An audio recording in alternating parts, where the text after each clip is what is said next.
오늘도 변함없이 하나님의 말씀을 듣고 기도에 힘쓰며 하나님을 찬송하기 원하여 겨자씨교회에 방문하여 주신 여러분을 주님의 이름으로 환영하고 축복합니다. 오늘 우리가 함께 나눌 말씀의 제목은 생활규칙과 청진기입니다. 이제 우리 다 함께 로마서 7장 7절부터 12절까지 말씀을 찾아보겠습니다. 로마서 7장 7절로 12절 말씀은 신약성경 248페이지 즈음에 나와 있습니다. 다 찾으신 줄로 믿고 제가 하나님의 말씀을 봉독합니다. 그런즉 우리가 무슨 말을 하리요? 율법이 죄냐? 그럴 수 없느니라. 율법으로 말미암지 않고는 내가 죄를 알지 못하였으니 곧 율법이 탐내지 말라 하지 아니하였더라면 내가 탐심을 알지 못하였으리라. 그러나 죄가 기회를 타서 계명으로 말미암아 내 속에서 온갖 탐심을 이루었나니 이는 율법이 없으면 죄가 죽은 것임이라. 전에 율법을 깨닫지 못했을 때에는 내가 살았더니 계명이 이름에 죄는 살아나고 나는 죽었도다. 생명에 이르게 할 그 계명이 내게 대하여 도리어 사망에 이르게 하는 것이 되었도다. 죄가 기회를 타서 계명으로 말미암아 나를 속이고 그것으로 나를 죽였는지라.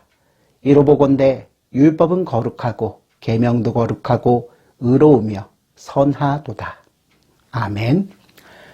사랑하는 성도 여러분, 어제 우리가 나눈 말씀에 의하면 무엇을 하라, 무엇은 하지 말라고 명령하는 율법은 무시무시해 보입니다.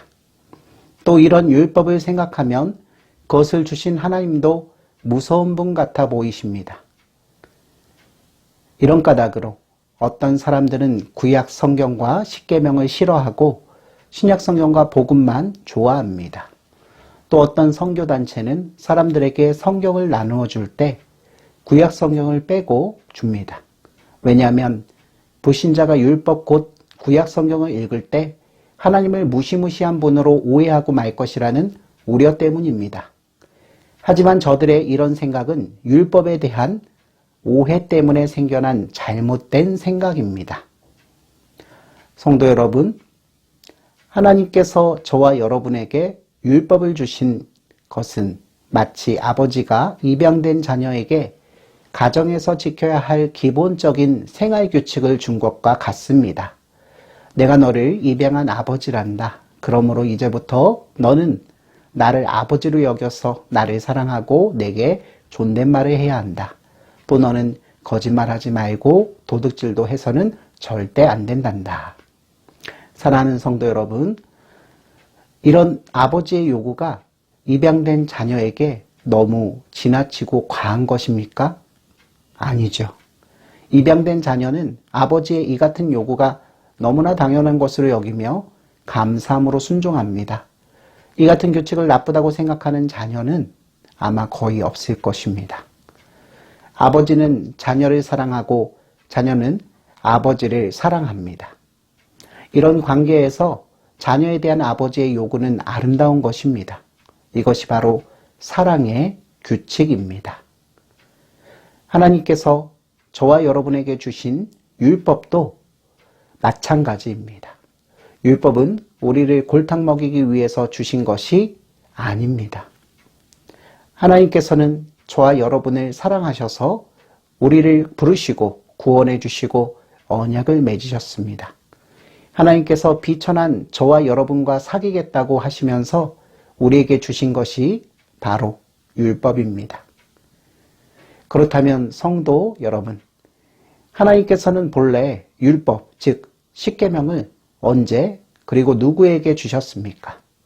네, 그렇습니다. 이스라엘 백성들을 이집트에서 구원하신 후에 시내산에서 주셨습니다. 십계명 서문을 보면 나는 너를 애굽 땅 종되었던 집에서 인도하여 낸 여호와니라 라고 했습니다. 사랑하는 성도 여러분, 다시 한 번 더 정리하여 말씀드립니다. 하나님께서는 이스라엘 백성들을 이집트 땅에서 구원하여 주신 후에 저들에게 십계명을 주셨습니다.